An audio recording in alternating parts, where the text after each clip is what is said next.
Today's podcast is presented by Podgo. Podgo is the easiest way for you to monetize your podcast, providing podcasters with a flat rate for ad space so you always know how much you get when you include an ad from Podgo. Apply today to become a member and immediately be connected with advertisers that fit your audience. That's podgo.co at podgo.co.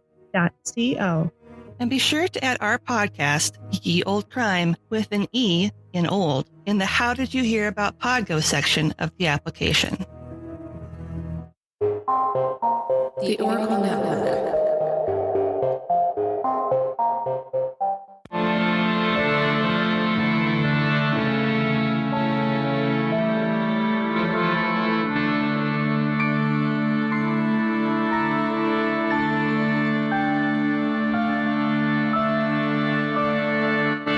Hello and welcome to Ye Olde Crime, where we discuss the funny, strange, and obscure crimes of yesteryear. I'm your host, Lindsay Valenti, and with me is my sister and co-host, Maddie Stengel. Hello. How are you? Doing all right. How are you? Good. Yeah. Went to a birthday party? I did go to a birthday party. Cool kid's birthday party? It was a kid's birthday party. I got to hold my youngest nephew, and he fell asleep on me, so that was fun. Oh, you get to touch babies again. I do. So this week, we are going to be discussing a case that was picked by Kara from the Drunk Theory podcast. Okay. Thank you, Kara. Thank you, Kara. And we are going to be discussing John Johnson. I love names like that. I know. And I purposefully left out his nickname because I don't want to spoil anything. Uh-oh. Is it murdery? Yes. Yeah. There's killer in the nickname. So, yes, it is murdery. You'll find out why. So information this week was pulled from the following sources: a 2020 All That's Interesting article by John Kurowski, a 2020 Free Range American article by David McCarr, 2013 Cowboy to Cowboy blog post, 2013 Mental Floss article by Miss Selenia, a 2006 Damn Interesting article by Alan Bellows, 2005 Los Angeles Times article by Cecilia Rasmussen, findagrave.com, Legends of America, and Wikipedia. I love that findagrave.com had enough content for you to acknowledge their contribution. It's not just, here's the grave. It's not just, here's where they're buried. Here's the pile of dirt where they live. And it's like a muddled Google Earth photo where you can't quite. A blur, and there's like a circle around it, right? Yeah. Pixelated, where you don't know if it was a picture taken in real life or on the Oregon Trail. Right, yeah. It's just a picture of grass. Right. Just like, okay. Insert dead body here. I'll never forget the plot where the majority of my mother's family are buried. There's a person with a farm really close by, and occasionally the cattle will get out and just eat the grass in the cemetery. Mm-hmm. And I just think that's so funny. Just the cattle grazing on the grave. That's Iowa, folks. I'll never forget that. My mom was like, oh no. Luckily she knew whose cattle it was. So she went to their house and she's like, Anyway, on that note, links to all these articles will be included in the show notes. Shall I tell you a story? Yeah. Something that's probably definitely not related to haunted cows. Mm-hmm. But I felt, did I get a whiff of a cowboy reference? Is this in the Yes, West? This is a Wild West story. Going west. So as with so many of the colorful men we've covered on this show, today's subject went by a number of names, including John Johnson, Jack Johnson, and John Johnston, to name a few. Just went Scottish for a second. Yep. So John was born John Garrison on July 1st, 1827, in Littleford, New Jersey, to parents Isaac and Eliza Garrison. But he just really wanted an alliteration. He did. He was like, I need something else. They couldn't name me Gary Garrison, so I had to change it up. Gary Garrison. It's not generic enough for me. Gary Garrison. The fastest gun in the West. Jersey. I could see why he changed it. Yeah. Little is known about his childhood, but we do know that he joined the United States Navy during the Mexican-American War in 1846 under the moniker of John Johnson, which would make him around 22 years old when he enlisted. Allegedly. I feel like so many men enlisted younger than they were. Well, if we're going based off his birth date, he would have been 22 years old, but who knows what age he actually gave them, since he was already changing his name. You know what I mean? Right. He deserted after he struck an officer during an unknown disagreement. Oh, no. Then changed his name to John Johnston, adding the T, so they couldn't find him, and traveled to the western frontier.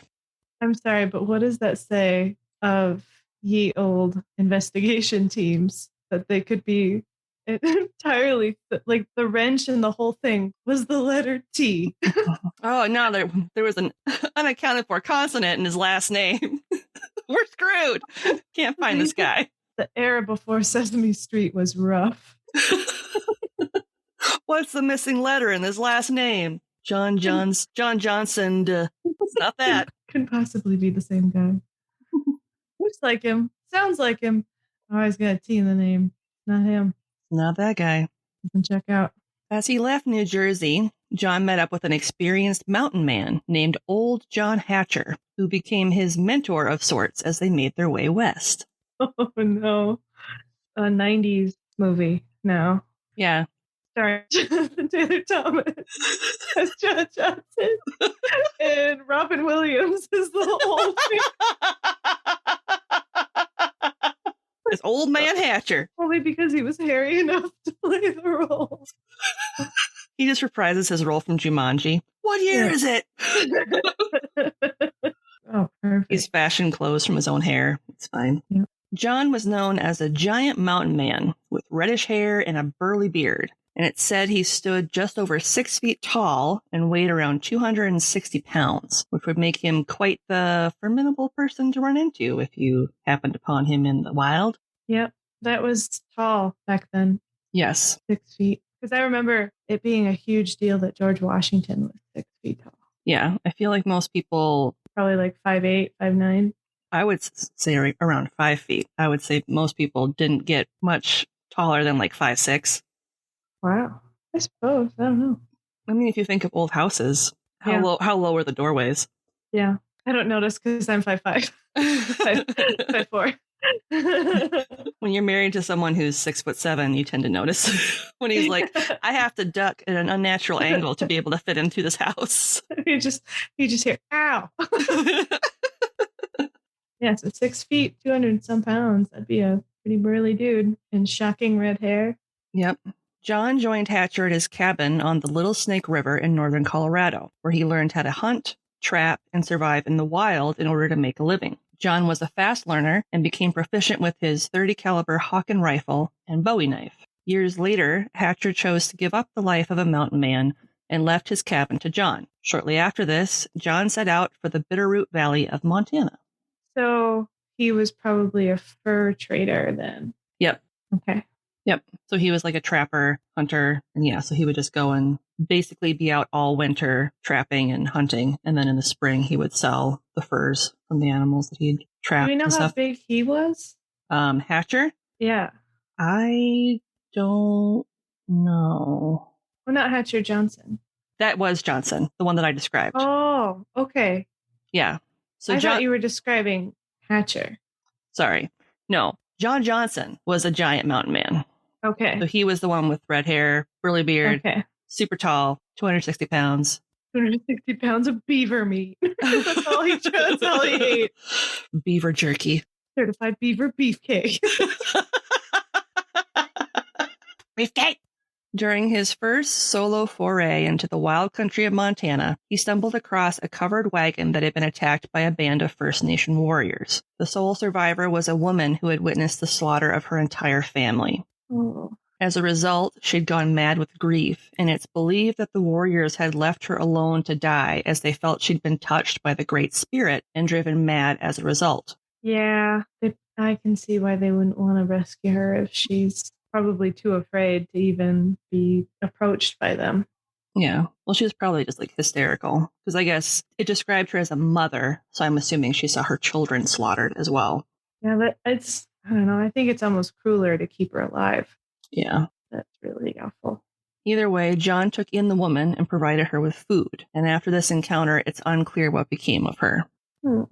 John soon settled in Alder Gulch in the Montana Territory to try his hand at mining for gold in present-day Nevada. But he eventually made a living as a trapper, hunter, and a woodhawk, which is someone who provides firewood to steamboats. Oh, yeah, I bet he was a big enough guy that he could actually make enough wood to sell, because that's not easy.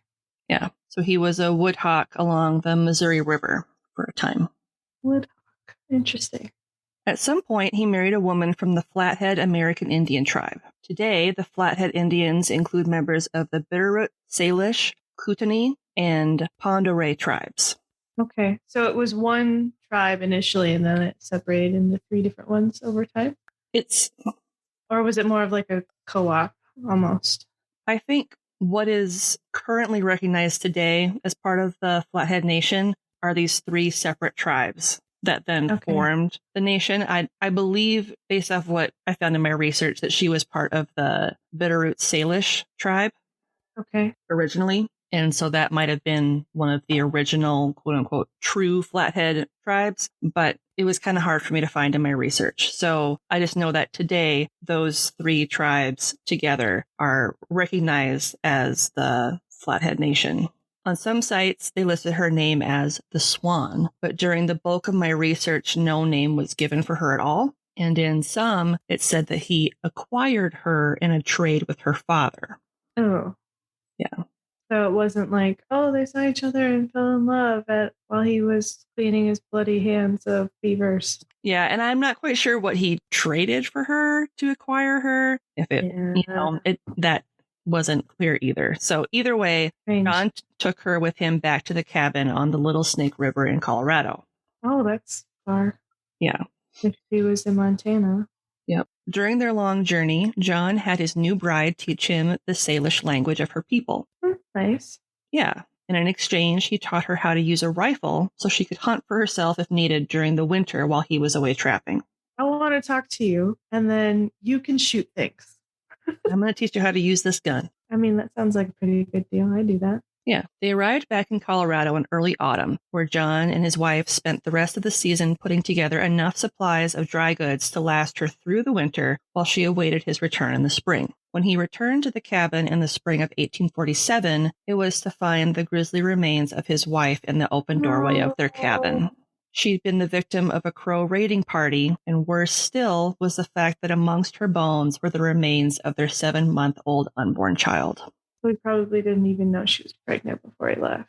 He might or maybe. have known. He probably knew. He would have. Oh, yeah, if it was 7 months. There's a little math. Math. Yeah. Oh. After the murder of his pregnant wife, John vowed to track down and kill each and every member of the Crow tribe to avenge them. What's he got to lose? Yep. Given his skill set, it wasn't difficult for John to track and kill members of the Crow Nation. It said that the hills soon became littered with the scalps of his enemies. Yeah, I'm sure he had a way around with a knife. Yep. At that point. He also gained the nickname Liver Eating Johnson, for it is said that each time he killed a Crow warrior, he'd cut out the man's liver and eat it after scalping him. Why the liver? I'm going to go into that. Okay. It's like... You may be wondering why he fixated on the liver in particular. Yep. To the Crow peoples, the liver holds special significance, and if it is taken from you, you cannot enter the afterlife. Oh, snap. John knew this very well from his prior dealings with members of the Crow Nation, and used this knowledge against them as an extra fuck you. Whoa. So not only was he mowing them down with zero remorse, but he was ensuring that their souls would be unable to ascend to the next plane. Ouch. That's quite the revenge. Yeah. Like the John Wick of the Wild West. Yeah, he's the original John Wick. Instead of a dog, it was a baby. Yep. And his wife. And wife. Since John wasn't much of a record keeper, it's unclear just how many members of the Crow tribe he killed. Probably didn't care. Many believe that he killed, scalped, and ingested the livers of over 300 Crow men. That seems excessive. It wasn't long into his killing spree that just the mention of his name would strike fear into the hearts of the Crow people in particular, but also in the hearts of other First Nation peoples in the Northern Rockies and the plains of Wyoming and Montana. Well, I bet, because they didn't know if he was able to discern if they're a Crow native or not. Yeah. Early on, the Crow sent out a party of 20 of their best warriors to track down and kill John, but none of them ever returned. Oof. Yeah, he is John Wick. Damn. During one winter, John was traveling over 500 miles to visit the family of his slain wife when he was captured by a group of Blackfoot warriors. Intending to sell him to the Crow so they could enact their revenge upon him, the warriors stripped him to his waist, tied him up with leather straps, and left him in a teepee with a guard until a rendezvous could be arranged with the Crow. John was still able to free himself and flee from the teepee where he was being held. He knocked out his guard, scalped him, and took one of the guard's legs as a souvenir before fleeing into the surrounding woods, where it's believed he ate the man's leg to sustain himself as he fled. Okay. Like, I know there's the whole trope of, like, gingers don't have souls, but he definitely doesn't have one anymore. During his flight from the Blackfoot camp, he ran into an old trapping buddy of his named Delrue, who helped him successfully escape and make it safely back home. So I'm assuming he helped him go back up to Colorado. Got him some clothes and food. And After killing countless Crow people, John finally saw reason and made peace with the members of their tribe, effectively ending his 25-year-long vendetta against them. Okay, he would not have been a young man. No. During that time. No. He was in his 30s, 40s. Wow. And then he did that for 25 years. So he was in his he was almost in his 60s by that point. Yeah. Whoa. No, he probably would have been in his 40s. No. I don't know. Math is hard. Let me see. Because if he was in his 30s and 40s when he was with her and then had a 25-year killing spree, he'd be in his 60s. He would have been mid-20s. So all that stuff with that mountain man was just super fast? He was with him for probably a few years. Yeah. So he was 22 in Jersey for and he was there for a year or so in the army. And then he went with that guy. So he served during the Mexican-American War in 1846, and he was 22 years old at that time. Yep. She died a year later, so he would have been 23. So yeah, he would have been in his mid-40s after his late 40s after hunting them down for 25 years. I feel like there was I'm picturing him learning from Old Hatcher as a montage. That's how fast it was. It must have been. It's a montage. How you hunt, it's a montage. Time was a construct then. Nothing more, nothing less. Some historians believe that this move was intentional on the part of the Crow, as tensions between the neighboring tribes were on the rise. Civil war was on the horizon, and many tribes were forming alliances in an effort to protect themselves during the coming conflict. Many feel that the Crow forgave John as a way to spare them from another enemy. Okay. There are some stories that say he refused to reconcile with the Crow, and even went so far as to poison batches of biscuits with strychnine before leaving them for the Crow people to eat.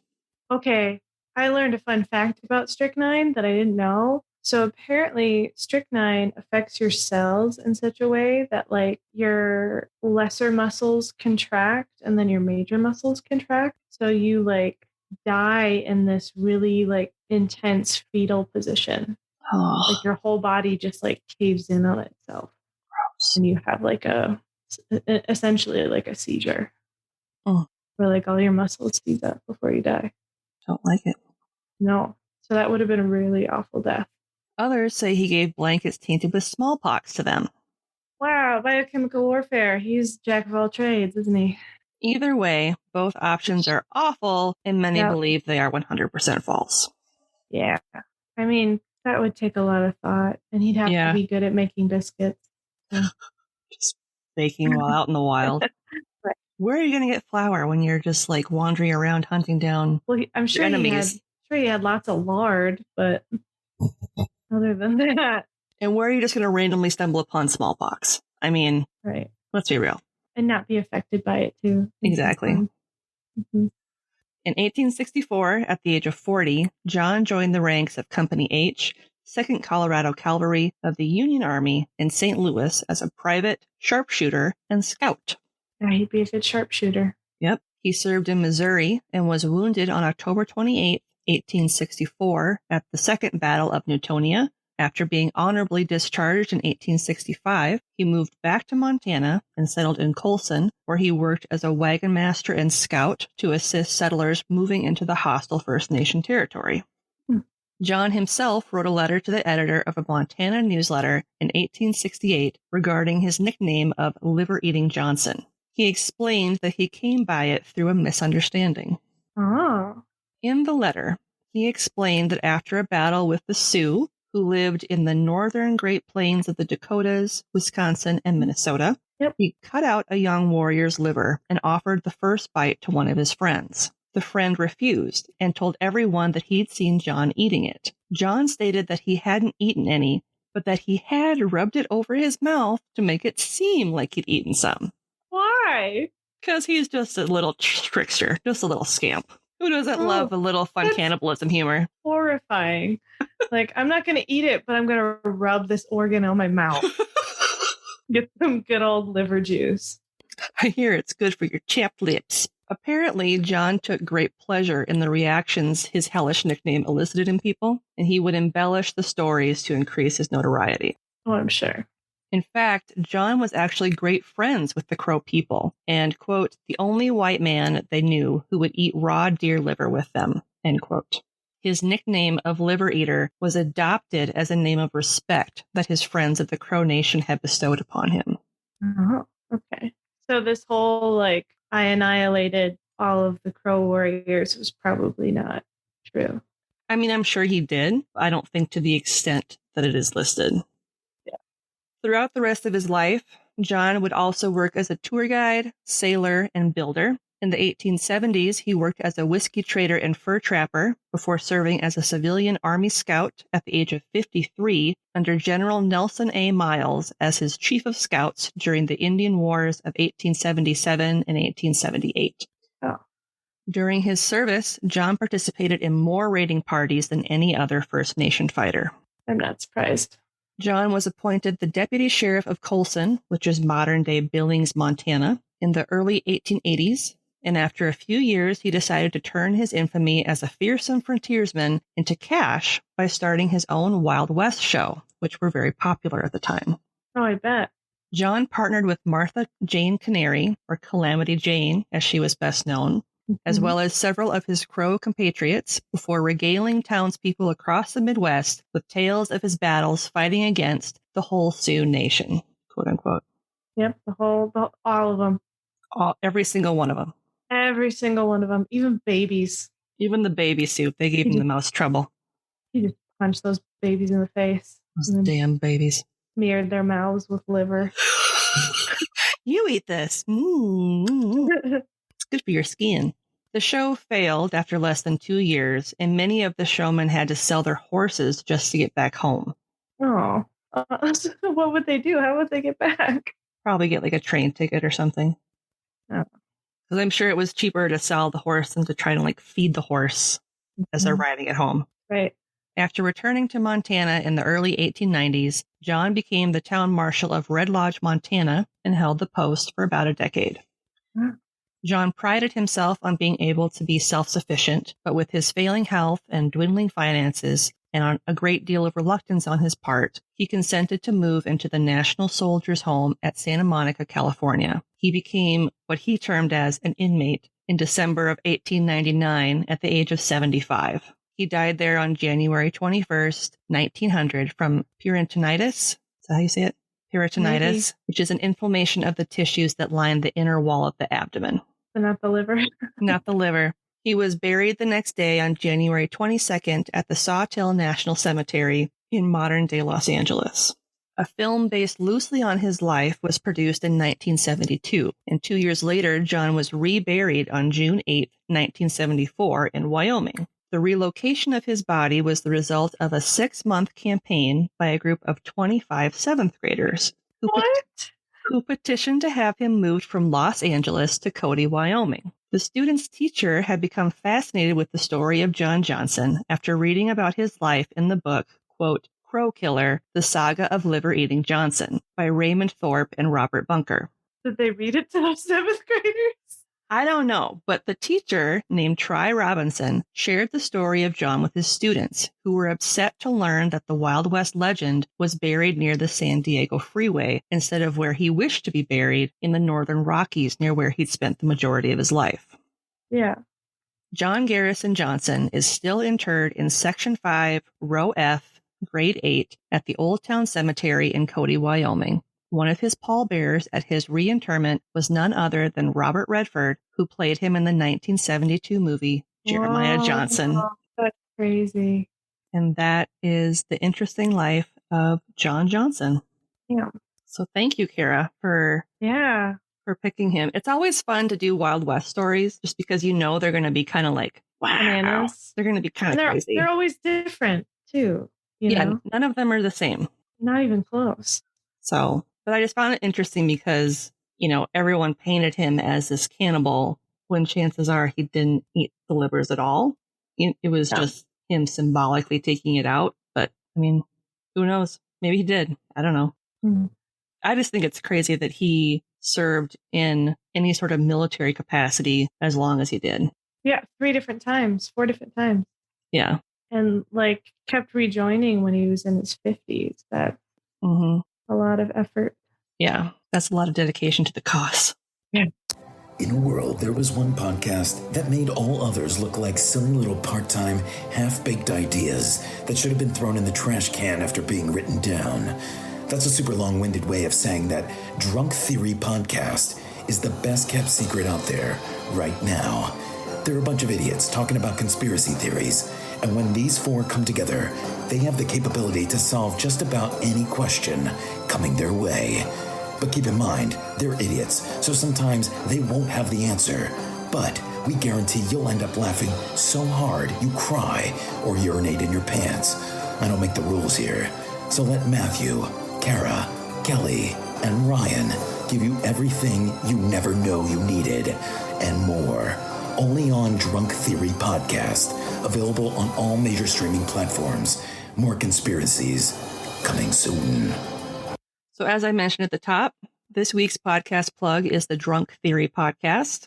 Hosts Ryan, Kara, Matthew, and Kelly get drunk on something each week as they discuss a variety of conspiracies, from music to the royal family, history, presidents, and pretty much everything that has some sort of conspiracy tied to it. They're going to talk about it. Nice.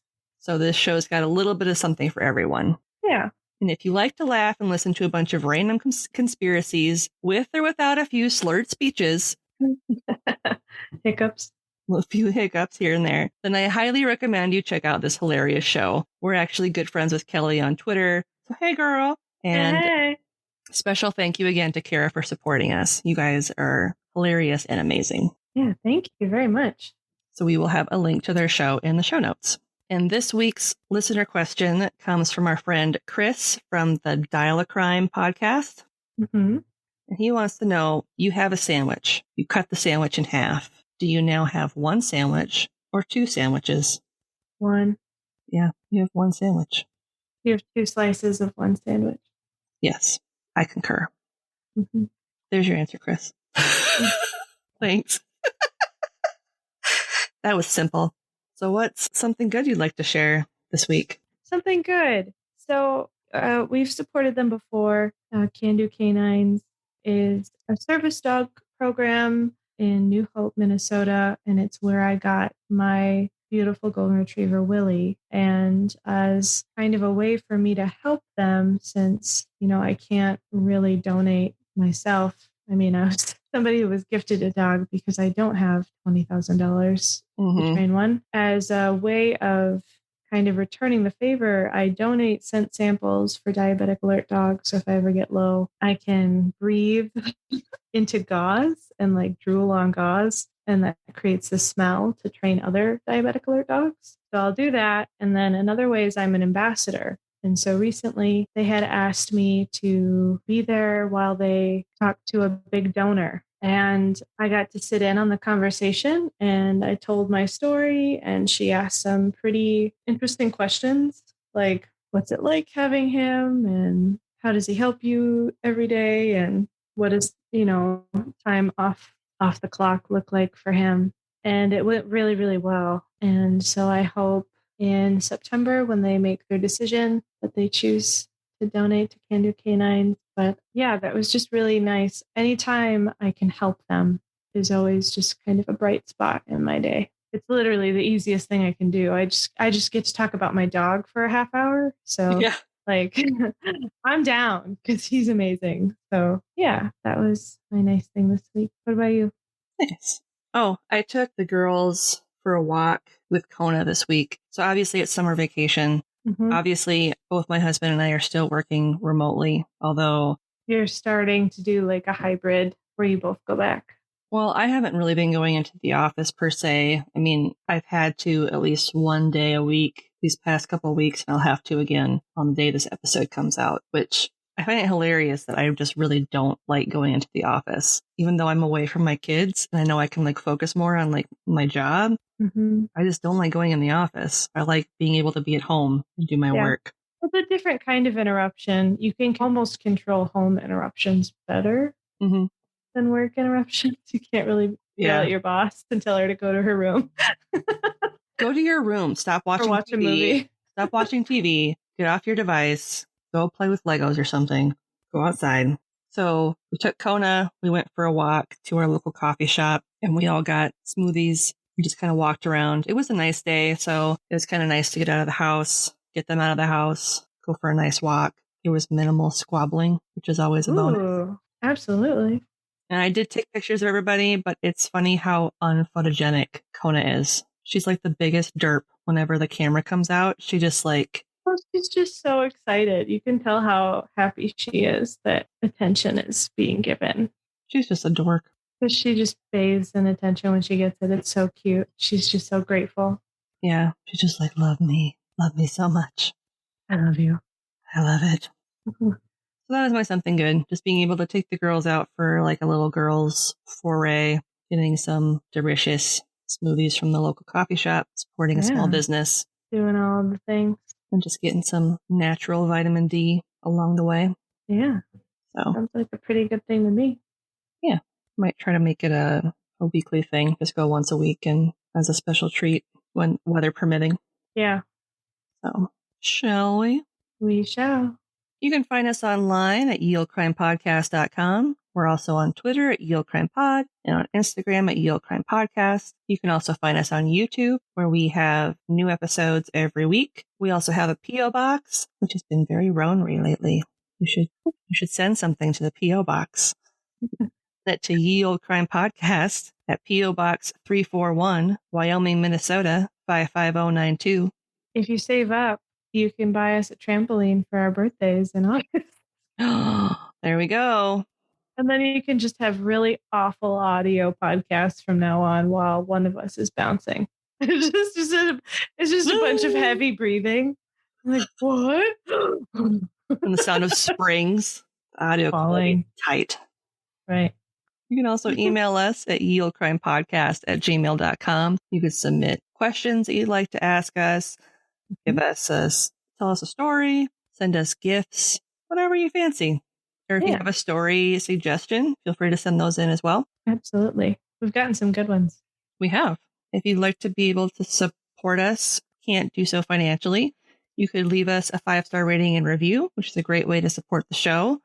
And this one comes from our friend Prash from the Prash's Murder Map podcast. Nice. And he says, lively mix of crime and history, 5 stars. Sisters Lindsay and Madison are amazing hosts and present an interesting blend of crime and history, injecting some funny thoughts along the way to keep it entertaining. I love how they also cover little-known crimes of antiquity, some of which I had not heard of before. Keep up the great work, ladies. Thank you. And a smiley face. Yep. Thank you, Prash. If you are able to support us financially and would like to do so, you can do it on Buy Me a Coffee for a one-time donation. Or if you'd like to become a monthly donor, you can do so on Patreon for as low as $1 a month to get ad-free early access to our episodes, which is always fun. Mhm. And you can also support us by purchasing some of our merch on our TeePublic store. As we've said this whole month, all proceeds will be donated to Outright Action International, who fight for the human rights of the LGBTIQ people everywhere around the world. Awesome.